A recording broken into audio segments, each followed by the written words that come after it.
give that's to really the key, scheme. isn't it? Yeah, It's really important. It's a community thing. You can't view the scheme separate from the community. It's about community. It's not about anything else. Yeah. It's just a tool. And that's why we like it, because it builds community. Yeah, And I think that's people get to know each other who wouldn't maybe get to know each other.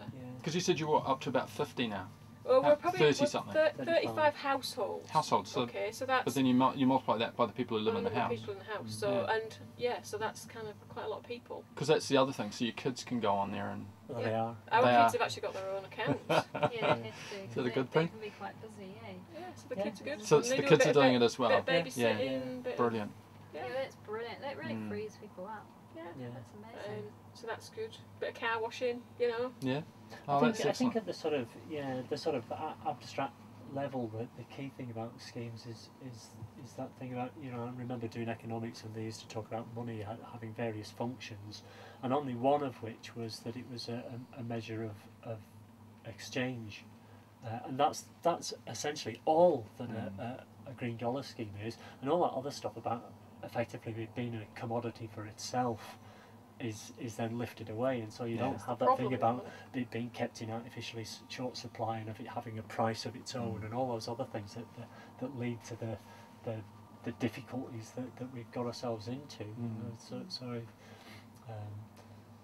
That's the sort of fundamental principle about it, is that it's just a means of a medium and a measurement of exchange to enable transfers to take place. But then in doing that means that people then make connections and get to know each other, which is what building community resilience is all about. So can you use them? Have you got like other? Okay, you got the gardens around. Have you got shops in it? Have you tried? The only shop that's in it at the moment is Kwanga. But we'll see with the transition town thing, and I think it used to be the market, that there was a lot of the market stalls traded in green as well, and the market's changed a lot, and the existing, you know, the previous stall holders have kind of moved on. So this is what a Saturday morning market, or it's a Saturday morning organic market in Mangawai. Mangawai. Yeah, but that's not happening. Oh, the market still happens, but there's not so much green dollar trading goes on there anymore. Why? What? Because the people. The stall holders moved on. There was a variety of personal reasons, really. It wasn't anything to do with the. Just people, not like normal people. Yeah. So we're kind of sitting with the green dollar scheme at the moment, and I do think it's going to start to shift with the new groups of people that the transition town thing is bringing in. So it'll be interesting to see if we can start getting some of the local businesses involved again. The thing with the shops is that it also it almost feels like it requires another step in terms of local production as well, because I mean what would be key is if there's sufficient local food especially being produced to enable local shops to start selling that. Yes.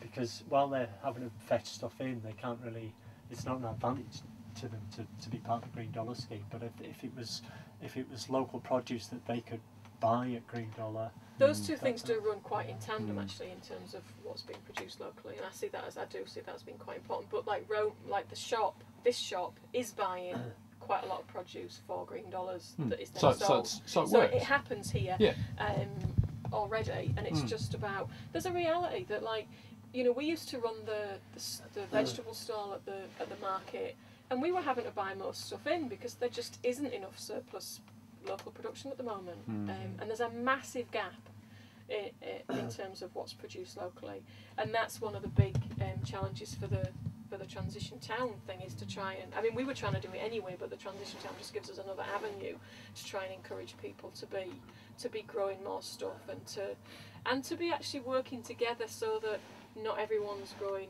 courgettes, if you know what I mean, so that there's like 3 million local courgettes in Kaiwaka, but nothing else. So it's that thing about I'm really good at growing courgette, everyone is, you know what I mean, or no, Yeah. I'm not saying I mean, and they can say, oh, I'm really good at kumi or whatever. Yeah, and it's just that thing about, but the thing we need most at the moment is local food production. And so we're doing our thing here, but we still don't have heaps of surplus to sell.